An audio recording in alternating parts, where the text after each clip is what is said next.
Oh my god, Avengers Endgame. Whoa, yeah. Shit. Holy shit. Go see it.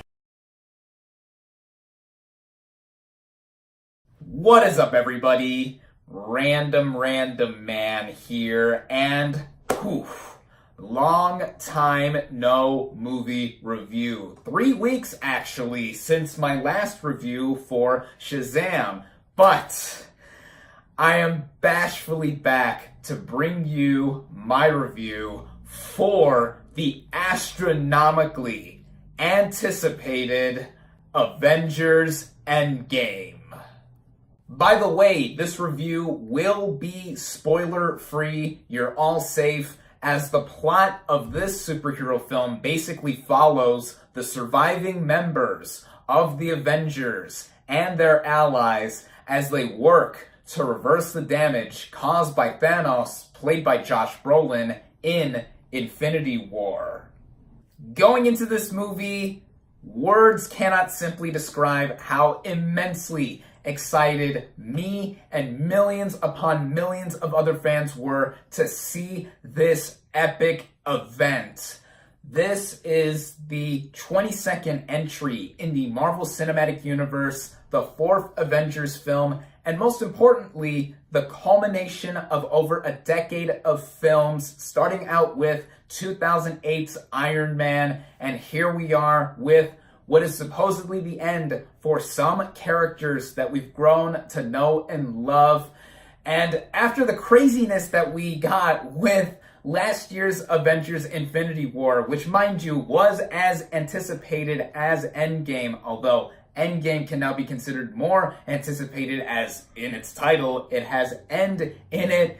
But even so, I loved Avengers Endgame. I really enjoyed to love a lot of the films in the MCU. I've mostly enjoyed these films. But even with the shocker of a cliffhanger we got with Infinity War, we all knew this was part 1 of 2 of this grand finale, with Endgame being the title we got and also being part 2 of 2. There was just so much going into this movie that, again, words cannot simply describe. As you can see, I was prepared going into the movie with my Captain America shirt. Oh, Captain, my Captain. I am still Team Cap after everything that has happened with this franchise that followed Captain America Civil War and what have you. I was even prepared with my Captain America socks. Yeah. It's obvious I'm a fan of these movies, although, as I've said in many reviews in the past, I am not the biggest comic book aficionado or really know that much about the history of a bunch of these characters and storylines. But following these movies for the past decade have really made me appreciate the culture that comic books and superheroes have created for legions and legions of fans. But enough chit-chat about my own anticipation for this film. What did I think of Avengers Endgame? Well, I'm going to say straight up right off the bat, go see it. As I said in my intro for this video from my Snapchat story, go see it. Alright, anyone still here watching this video wanting to know my further thoughts on the film even though I told you all to go see it? Terrific. Let's get into the nitty-gritty of this review, starting out with the cast and their performances. Just like with my review for Avengers Infinity War last year, I am going to only run down the major players that stood out to me with their performances and not go through every single last member of the cast, as we're going to be here all day. This review is already going to be lengthy enough as it is. So let's start out with the original 6 Avengers, as this movie so made clear that it was going to focus on these players, beginning with Robert Downey Jr. as Tony Stark / Iron Man. It goes without saying, he is Iron Man, as he has said before. But with his performance in Endgame in particular, he gives his most emotional and deepest performance he has given in the entirety of the MCU across all the films he has been in within this franchise. And just what he does here, it just shows how much of a gift he was to this franchise. And not only starting it up with his first movie in 2008, but also being a big part of the heart with it all too. Same thing goes for Chris Evans as Steve Rogers / Captain America. He's my guy. He gives another emotional performance too, just like with Downey as Stark. Even though across the entire series they had conflicting ideologies, but given how shit has really hit the fan in this movie and just before it with Infinity War, these two working together and everyone and the chemistry that they all have, I think everyone here has such synergetic chemistry. And in continuing on with the rest of the original six, Mark Ruffalo as Bruce Banner / the Hulk.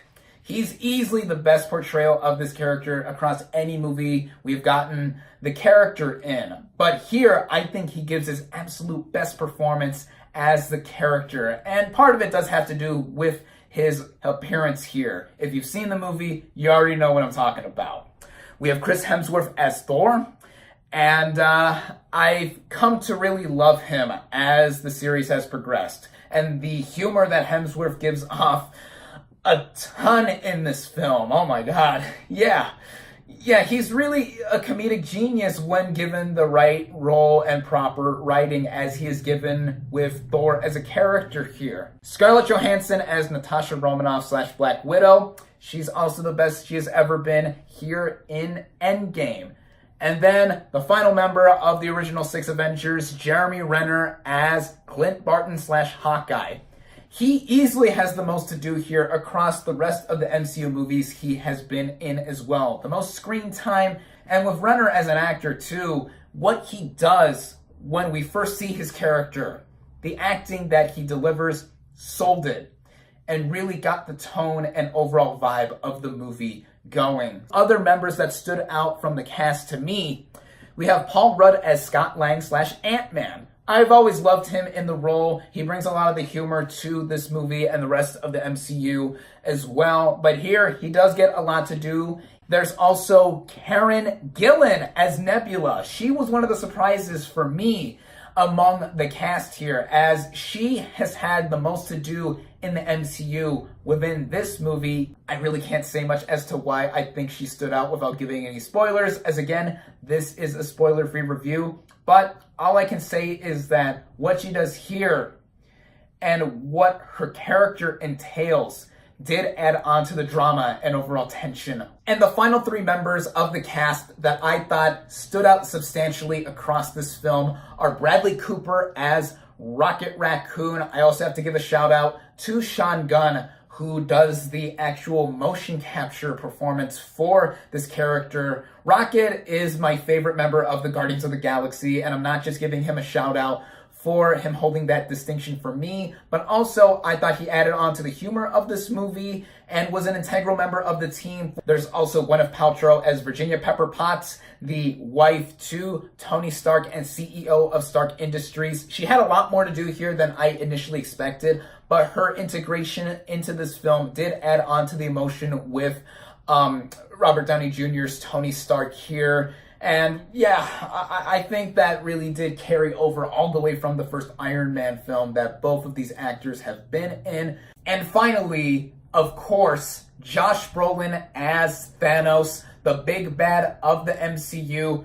who did a lot of damage in the previous Avengers film, and to date, I feel is still the best villain the MCU has ever gotten. He has a lot less to do here than he did in Infinity War. And to be fair, we had a whole movie with Infinity War dedicated to his backstory and him having the most screen time across that film. So with his role in Endgame, he is scaled back, but his presence is still felt and permeated throughout the rest of the movie in him being a real threat to our core Avengers members here. And with the motion capture and vocal performance of Josh Brolin, He really sold it once again here.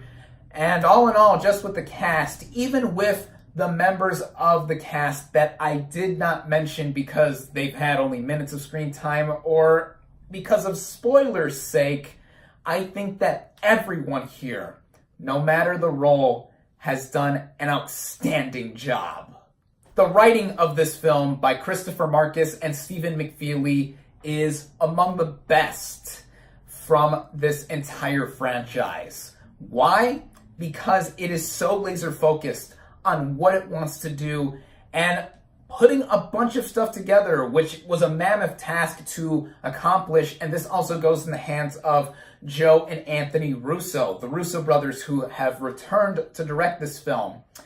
But with the writing in particular as well, not only do we get character moments of them interacting and the all-around camaraderie with the dialogue feeling so natural, the humor, again, that we've loved across the rest of the MCU being fully intact, but also the drama that is infused with this movie. It feels the most dire out of all of the MCU movies that we have gotten thus far, and couple this with what we got with Infinity War as well, them feeling very much interconnected, as in total, this is about a 5.5 hour finale to Phase 3 of the MCU, and for some of these characters, I just thought these guys and how they wrote out this movie really incorporated all of the necessary beats that were needed to have all of this come to a head for our characters and just make it an all-around epic extravaganza that we expected this movie to be on paper. The structure of this film, I very much felt like it was organized in a 3-act kind of manner, and this goes directly into the behemoth of a running time that is 3 hours, and I felt that it organically fit into what this movie was trying to do in the first place,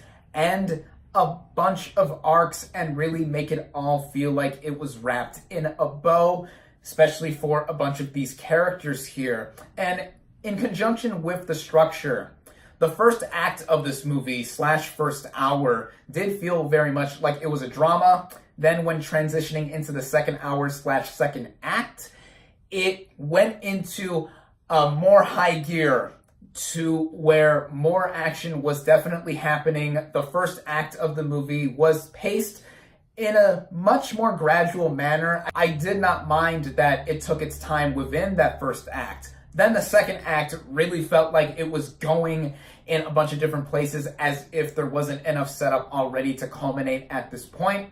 But then the third act / the final hour or so, wow.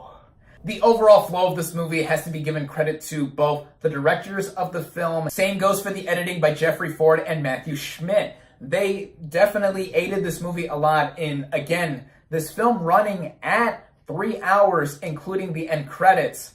But I think that there was really no other way for this movie to be shorter than it was. So in more simple terms, I don't think there is a very good place at all in this movie to get up and go take a quick bathroom break if you need to, as so much is going on anyway that you don't want to miss a single second of the action. I personally stayed all the way through this movie. My ass was glued to my seat as I did not want to miss any major moment that happened. The way this movie is composed on a visual level and just its overall aesthetic, I think this is one of the more appealing MCU movies, even in comparison to some of the ones that vividly stand out from this overall filmography that this franchise has created, like the Guardians of the Galaxy films, Thor Ragnarok. Trent Opaluk did the cinematography for this film, and that did aid on to how this movie looked appealing. There is quite an abundance of CGI throughout this film, especially with its third act. But even so, there was so much to render in the first place elsewhere that what has been done to really emulate a comic book jumping off of the page and onto the big screen has to be given quite a bit of credit and applause to. And this also goes into the sound design for this movie, just the various sound effects that we hear in mixing and the overall absorption into the movie I had with it. Also, speaking of sounds, the music for this movie, the original score composed by Alan Silvestri, that iconic Avengers theme is fully intact. A lot of compositions that are used in this movie are reprises from Avengers Infinity War, but the new stuff that I did hear did feel very heroic and did get everyone's energy up in the theater I was at watching it and see a bunch of shit go down. And speaking of that, the action of this movie, I can't believe I even mentioned this earlier. The action of this movie, I think, is so pristinely executed, especially in that third act. Oh my God, I'm trying to restrain my excitement here, but the action, when it does come into play, it is all visibly seen. It is all handled with the various powers and abilities that these characters have. That actually goes directly into something that has been a bit of a testy subject matter for some watching these movies: the integration of fan service. Fan service being used as cheap shots have really created this negative outlook of it, for it being nothing more than something for the fans to latch onto and grovel over and think more highly of the property they are watching, when maybe it wasn't that good in the first place. With Avengers Endgame and it using a lot of fan service by its third act, it was more than earned in my opinion. It put all of its cards on the table and used them to the utmost advantage to rile up the best feelings that us fans have had and just wanted to see. Again, as someone who's not the biggest aficionado of these comic book properties, these characters, and these overall stories, I still got a major kick out of seeing a bunch of the callbacks to previous movies or other teases to various other things alluded to across this film. And it's not just the MCU that has been alluded to across this film and really just giving us a look back and reminiscing, but there's also references and all around uses of other movies from pop culture in the past, such as another certain franchise that uses a structure that this movie does use, which, again, without giving anything away, that's just something that I do have to mention because it did add on to my overall enjoyment of this film. And with that third act that I have been restraining myself from talking about, yeah, the final act of this movie, as if this movie wasn't already worth the price of admission for how much of a behemoth it is. The third act of this film is pure movie magic. Watching all of that pan out gave me the utmost cathartic of responses I've ever had to watching a movie in a theater. And I think that everyone in the auditorium as well felt the same way. I know my friend Lewis, who you saw briefly in the intro to this video, and I've shown a bit in some past videos, him to my right felt the same way in many moments as well.